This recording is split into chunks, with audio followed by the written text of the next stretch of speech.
So for more on this deal, let's speak to Stephen Fish. He's Professor of Political Science at University of California, Berkeley. Professor Fish, good to have you on the show.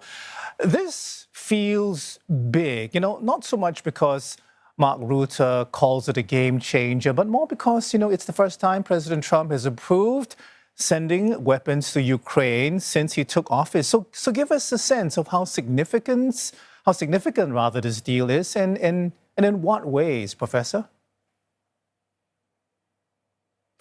Arnold, it is significant. We have to remember that Trump, for his whole political career, at least since he ran for president in 2016, has very much been on Putin's side. President Trump has shown fealty to President Putin that he's shown to no one else, even fellow members of the Republican Party in the United States. He's treated Putin as his hero, as his sponsor, and it's puzzled a lot of the world, I think. What we see now, since he came back to office in his second term, is a kind of relativization of Putin. He seems to think maybe that he doesn't need Putin anymore. Remember, Putin helped him get elected in 2016, and then Trump did not win the popular vote. He won the Electoral College in the election. I think back then he thought he was kind of dependent on Putin.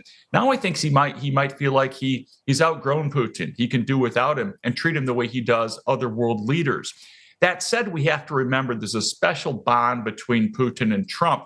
And I don't anticipate Trump taking any actions that are really going to put serious pressure on Putin. Now, what he did today by announcing that American weapons will continue to flow to Ukraine or through European allies to Ukraine is really a big deal. There's no doubt about it. But when he said, Putin has 50 days now to do what Trump wants him to do or to settle the war, or he's going to impose tariffs, we have to remember he's cutting Putin an awful lot of slack. Putin's not going to do anything. He wants to prosecute this war in Ukraine. The question is whether after 50 days, Trump will do anything. And if the past is any guide, he probably won't continue to pressure Putin. Okay, Professor, I want to talk about the weapons that could be supplied under Trump's pivot. It seems like they're defensive in nature. Just how much battlefield difference can such aid make at this stage of war? And do you think this reflects a calculated effort to avoid escalation? I'm not sure he's all that concerned with avoiding escalation right now. This was an obsession of President Biden. Biden was foursquare on Ukraine's side and against Putin. That was a traditional kind of American position on a war like this. And clearly Biden was loyal to our allies, including to our West European allies and Ukraine. And remarkably, Putin seemed to want to kind of abandon the democratic world to join Putin's autocracy international as a junior partner. Now that actually does seem to be changing, possibly.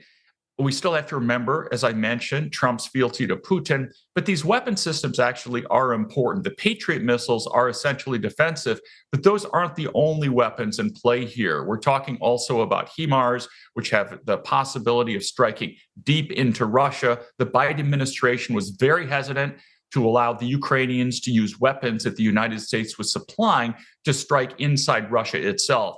If the Trump administration allowed American-supplied weapons to be used in Russia itself, it would be going beyond the Biden administration in putting pressure on Putin and in aiding the Ukrainians. That would be a remarkable step, but it remains to be seen whether that's going to happen. Professor Fish, some are already suggesting that this shift, brings Donald Trump closer to Joe Biden in terms of policy towards Ukraine. But there is an important caveat, which I want to ask you about, the fact that the U.S. is going to get paid by the Europeans. Can you help us understand why this is so critical to President Trump? Yes, Arnold, it is absolutely critical. This is a shift. The United States was giving Ukraine its weapons from our stockpiles for free before. Now Trump is selling these weapons to, reports vary on whether it's the EU or NATO, but at any rate to the Europeans who will then supply them to the Ukrainians. So this is no longer the kind of aid deal that Ukraine got before, back when Biden was in office. That said, at least weapons get to go to Ukraine, at least eventually.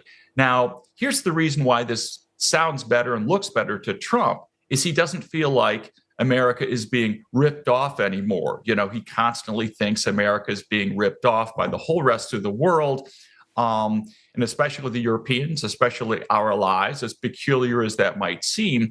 But with the Europeans actually ponying up and paying for at least some of the cost of these weapons, Trump can tell himself and tell his supporters, oh, we're profiting from this. We're not being taken advantage of.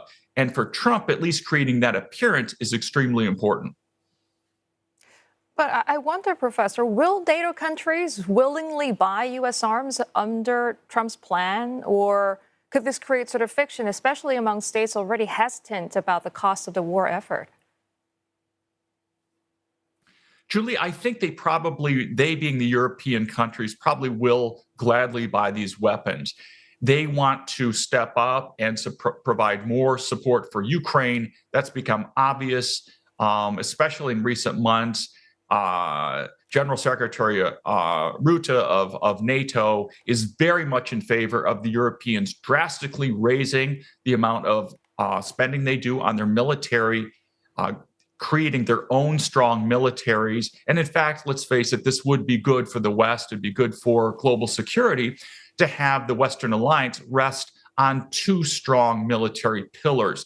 The United States and the EU are both major economic powers, but really it's a one-legged alliance when it comes to military capacity. For the Europeans to spend much more on their own military and to build serious armies, to be quite honest with it, is really important. But right now, the Europeans don't have the production abilities to produce the weapons that the Ukrainians need that the Americans do. So I think that the European countries using money that they're going to be spending in their enhanced defense spending packages and programs are going to willingly buy these weapons from the United States and supply them to Ukraine. All right, Professor, we will have to leave it there. Great talking to you on Asia First today. Thanks very much for that. Stephen Fish is Professor of Political Science at the University of California, Berkeley.